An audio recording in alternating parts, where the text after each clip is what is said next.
નમસ્કાર દર્શક મિત્રો, ધી લોકસત્તા શોમાં આપનું સ્વાગત છે।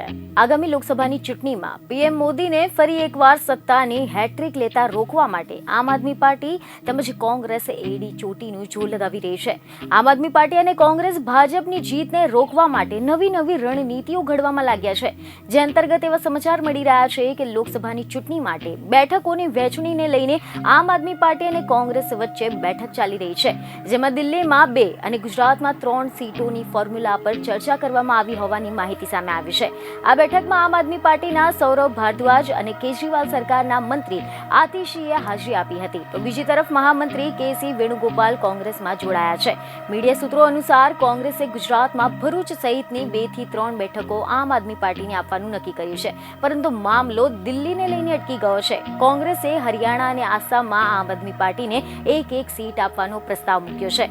ગોવા વિશે એવું કહેવામાં આવી રહ્યું છે કે આમ આદમી પાર્ટી દક્ષિણ ગોવાની સીટ ઈચ્છે છે, જે હાલ કોંગ્રેસના કબજામાં છે। સૂત્રોના જણાવ્યા અનુસાર કોંગ્રેસે આ સીટ આપવાનો ઇનકાર કરી દીધો છે। કોંગ્રેસ ગોવાની સીટના બદલામાં દિલ્હીમાં 3 સીટો માંગે છે, જ્યારે આમ આદમી પાર્ટી 2 સીટો આપવા માટે તૈયાર છે।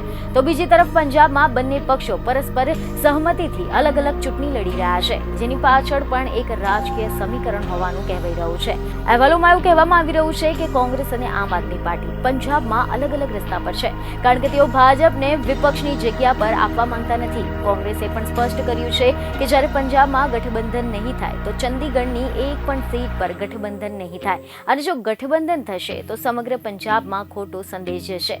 બીજની ખબર સાથે ફરી મળીશું। ધન્યવાદ।